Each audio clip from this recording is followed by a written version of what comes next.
I still hear my son's voice in the dark sometimes. It's 7:14 on a rainy Tuesday, and Liam, 8 years old, hoodie still damp from recess, stands in the doorway and asks the question that ends everything. Dad, why do we sleep in the garage while Uncle Derek gets the big bedroom with the view? The words land like glass breaking inside my chest. Not anger. Just quiet math from a kid trying to solve why the world doesn't add up. And in that second, I realize I've been teaching him the wrong answer for too long. My name is Alex. 39. I trade futures on a screen in downtown LA, numbers that move faster than apologies. I live by precision, entry points, stop losses, exits before the bleed becomes permanent. 3 years ago I bought the house in Irvine. For bedrooms, lemon tree in the front yard that still drops fruit nobody picks up anymore. Closing docs in my name only. I wired the money myself. Watched the title record. Then the divorce hit. Liam was 6. Split weeks. I was drowning in silence and court dates, so when my parents called, Raymond with that tired sigh, Evelyn whispering about family closeness, I said yes. Just until we get back on our feet, they promised. They moved in. Derek followed 2 weeks later. Unemployed. Always between opportunities. Within a month the master bedroom smelled like their cologne. The guest room became Derek's kingdom, big TV, new mattress, blackout curtains. Liam and I ended up in the garage. Converted, sure. Mini fridge. Fold-out couch. A half bath that never quite dries. Evelyn called it cozy. Raymond called it character building. I called it temporary. Every morning I'd wake to the sound of their coffee maker, my coffee maker, humming through the thin wall. Liam would rub his eyes and ask if today was the day we go back inside. I'd say soon. He'd nod like he believed me.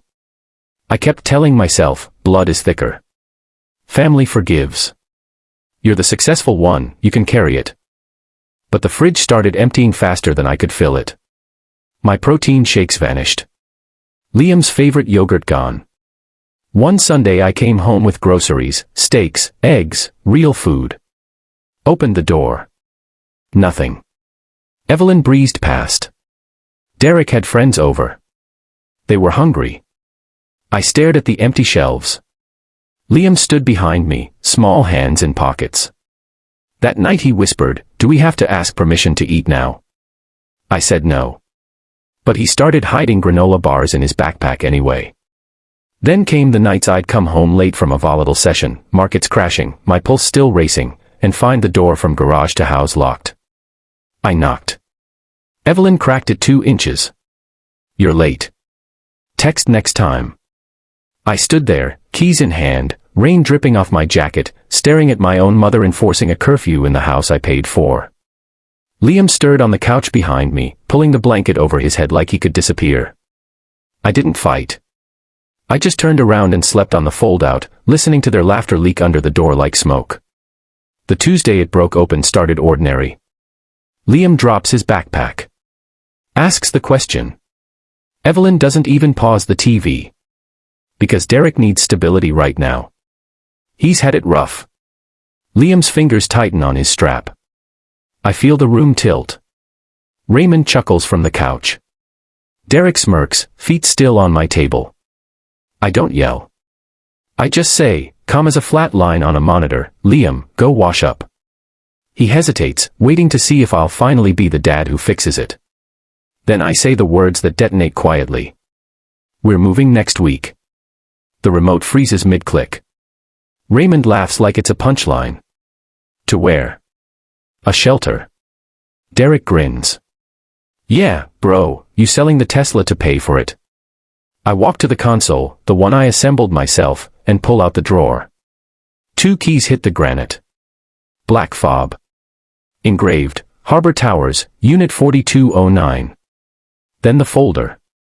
Plastic sleeve. Grant deed. My name. Only my name. I place it in front of Raymond like evidence at trial. "No motel," I say. "But you might need one." Silence stretches thin. Then I look at Liam first. "Yeah. Next week." Evelyn's mouth opens, no sound. Derek sits up. That's not even funny. Liam whispers, almost to himself, we're moving. The adults explode, denial, outrage, the usual chorus. I don't argue. I pick up Liam's backpack. Take his hand. Walk back to the garage. Start packing. That night they text. Evelyn, don't be cruel. Raymond, you're embarrassing the family. Derek, memes about ungrateful kids. I screenshot everything. Start a folder, receipts. Next morning I leave early. Trade desk.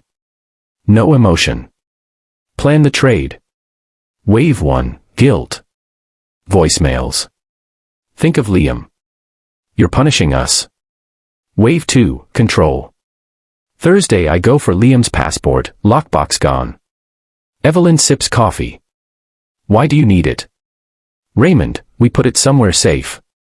They're not just taking space. They're trying to chain my son here. I stay calm, Liam's listening through the door. Show me. Now. They refuse. I document. Call the attorney. Fax only. Owner. No lease. Displaced minor child. Withheld documents. Do you want them out? I look at Liam's sneakers by the garage door. Yes. Legally. Friday, notices drafted. 60-day termination. Demand for documents. I bring pizza home. Evelyn blocks the garage door. You're really doing this? Raymond, you can't evict your parents. I hand them the envelope. I can terminate a tenancy. Derek laughs. You're unhinged. Liam holds his plate with both hands. Are we in trouble? I crouch. No. We're leaving. He nods, too old for 8, and disappears inside. Monday. I ask one last time. Raymond leans on the counter. No. Evelyn, you're not taking him from family. Derek, maybe he should stay. Real home here. Liam's shoulders lock. Something in me snaps clean. I hit record. I'm the legal owner. I'm requesting return of my child's passport. You refuse. Raymond smirks. Correct. I step outside. Call non-emergency. Officer arrives. I hand the folder. Deed. Statements. Video. He reads. Looks at Raymond. Sir. Return the child's documents. Now. The air changes. Panic behind pride. Raymond yanks the lockbox from the closet. Shoves it at me. Officer, anything else withheld? I say it flat, they've displaced us into the garage for an unauthorized occupant. Evelyn flushes. We didn't. Officer cuts her off. Ma'am. Then to me, proceed civilly if they don't vacate. I already have. After he leaves, Raymond slams the counter. You called the cops on your own family. I don't flinch. You withheld my son's passport. Evelyn's voice cracks. Because you're unstable. Rash. That's when the real twist hits, not what they did to me, but what I almost let them do to him. I take Liam's hand. Drive him to school. Then straight to Harbor Towers. Unit 4209. Floor-to-ceiling glass. City below like a circuit board. Liam steps in. Bare feet on hardwood. Whispers, it's big. I kneel. It's ours. He looks up. But why did they do that? And there it is, the moment everything reframes. They didn't just take my house. They took my son's sense of safety. Made him small. Made him question if he deserved space. I thought I was protecting family. I was letting them teach my child he was less. We moved the rest a week later. Movers. Attorney on speaker. They stood in the hallway, furious, stunned, like I'd broken an unspoken rule. Evelyn tried one last thing, showed up at the lobby with a cake. Security turned her away. Now Liam puts his backpack by the door every morning. His spot. He sleeps through the night.